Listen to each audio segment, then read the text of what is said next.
राम मंदिर स्कैम में 8 लोगों की गिरफ्तारी हो जाती है, लेकिन सोशल मीडिया पर सबसे बड़ी खबर ये है कि जो 3 बड़े प्लेयर थे, चंपत राय, मिश्रा और राव, उन 3 में से 2 के इस्तीफे की खबर आ रही है। ये संजय सिंह हैं, आम आदमी के पार्टी के सांसद, इन्होंने बड़ा बयान दिया है। अरविंद केजरीवाल ने भी बड़ा बयान दिया है। तमाम सोशल मीडिया पर लोग लिख रहे हैं कि क्या सिर्फ छोटे मछलियों को फंसाया जा रहा है और जो बड़े प्लेयर हैं उनको बचाया जा रहा है। सवाल है कि 8 लोग, जिसमें सबसे ज्यादा टीवी अखबार टिन्नू यादव का नाम आगे कर रही है। टिन्नू यादव पर एफआईआर हुआ, टिन्नू यादव ने राम मंदिर लूट लिया। क्या टिन्नू यादव के घर पर बुलडोजर चल जाना चाहिए? अब तक बाकी 8 आरोपियों के भी घर पर बुलडोजर चल जाना चाहिए।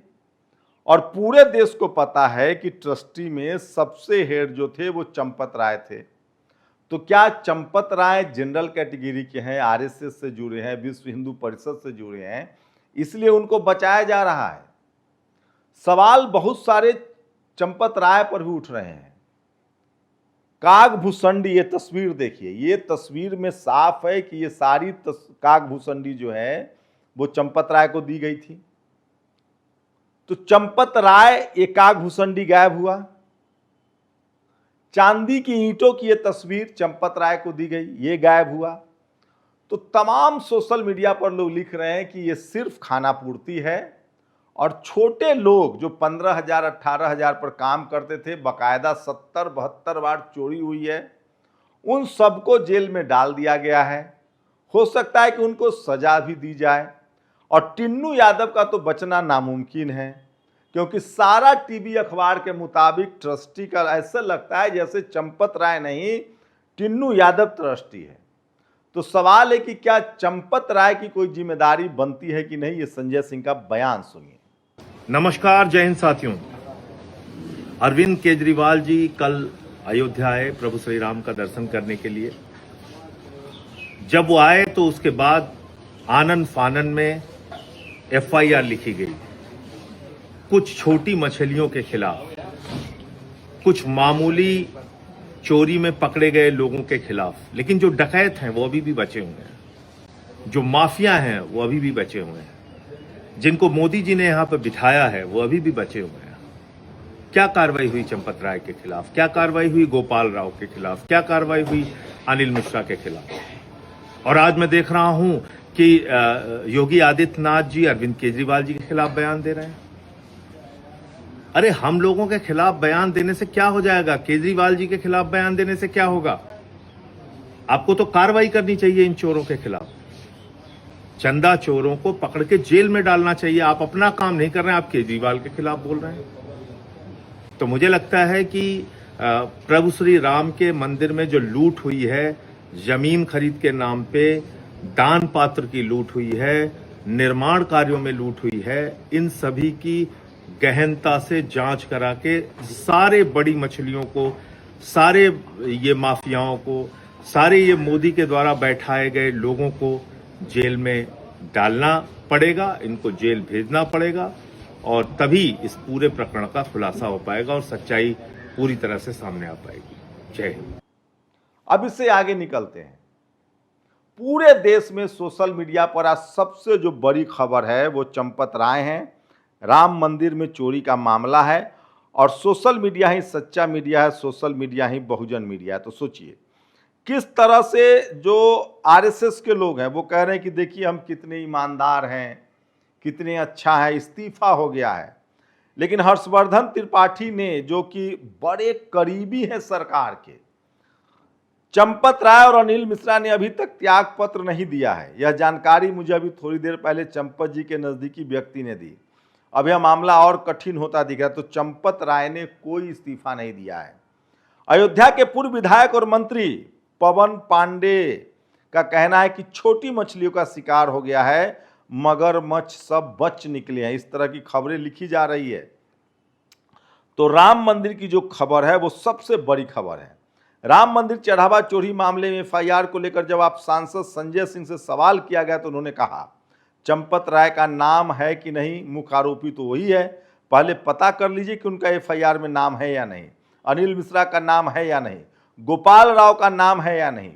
ये तीन वो लोग हैं, चंपत राय, गोपाल मिश्रा और ये उसके बाद गोपाल राव और अनिल मिश्रा। चंपत राय बंसल, उनका पूरा नाम बताया जा रहा है कि चंपत राय बंसल हैं। दूसरा कहा जा रहा है गोपाल अनिल मिश्रा और उसके बाद कहा जा रहा है गोपाल राव। ये तीनों जो हैं वो मुख्य ट्रस्टी हैं। बाकी जो 8 लोग हैं जो छोटे कर्मचारी थे, जो छोटे पैसे गिनने वाले थे, उन सबको एफआईआर हुआ, सबको गिरफ्तार कर लिया गया। अनुराग चतुर्वेदी लिखते हैं, चंपत राय ही संघ प्रमुख का खास है, उसे कोई पुलिस गिरफ्तार नहीं कर सकती। वह एफआईआर से परे है, राम मंदिर का पैसा सीधा कहां जाता है यह तो सब साफ है। तो सोचिए इस सरकार कैसी चल रही है। एक सरकार थी मनमोहन सिंह की, जिनको मनमोहन कहा जाता था। भ्रष्टाचार का आरोप लगता था, सिर्फ आरोप लगता था। कोयला घोटाले का आरोप लगा, मंत्रियों को हटना पड़ा, सुबोध कांत सहाय से लेकर तमाम लोग। उसके बाद 2G का आरोप लगा, ए राजा जेल गए, दलित समाज से थे, कनी मोरी जेल गए। तेल के बदले अनाज योजना का आरोप लगा नटवर सिंह, उनके बेटे पर। नटवर सिंह का करियर खत्म हो गया। रेल मंत्री में उनके दोस्त थे, उन पर आरोप लगा, उनका करियर खत्म हो गया। जितने अश्विनी उपाध्याय का इस्तीफा देना पड़ा, पवन बंसल को इस्तीफा देना पड़ा, जो भी बड़े बड़े मंत्री थे, एक मीडिया में आरोप लग जाता था, मनमोहन सिंह रिजाइन ले लेते थे। लेकिन इस सरकार में तो इस्तीफा ही नहीं होता है। पेपर लीक हो जाए, न एनटीए का कोई सदस्य जाएगा, ना ही धर्मेंद्र प्रधान जाएंगे। लेकिन सवाल यह है कि क्या कहीं ये एफआईआर भी योगी आदित्यनाथ की वजह से तो नहीं हुआ है। कहा जा रहा है कि कम से कम योगी आदित्यनाथ दूध का दूध और पानी का पानी चाहते हैं, लेकिन दिल्ली वाले लोग नहीं चाहते हैं कि चंपत राय पर कोई कार्रवाई हो। यह भी अटकलबाजी है। एसआईटी बनी, उसके बाद एफआईआर हुआ। इस देश के लोगों को समझना चाहिए। सोचिए, इस देश में खीरा चोरी के झूठे आरोप में लोग जेलों में सड़ रहे हैं, लेकिन इस देश के सबसे बड़े राम मंदिर, जो दुनिया भर में चर्चा का विषय है, पूरे देश में जिसकी चर्चा का विषय है, जो आस्था पर सवाल पैदा करने के लिए मजबूर करता है, उस राम मंदिर में 200 करोड़ से ज्यादा की चोरी हो जाती है। सोने, चांदी, हीरे के गहने चोरी हो जाते हैं, लेकिन न कोई सवाल पूछने वाला है और न कोई सवाल का जवाब देने वाला है। तो ये सारी खबरें जो हैं सोशल मीडिया पर वायरल है। अब चंपत राय के ड्राइवर टिन्नू यादव को मुख्य सरगना बताकर दिन रात टीवी डिबेट होगी।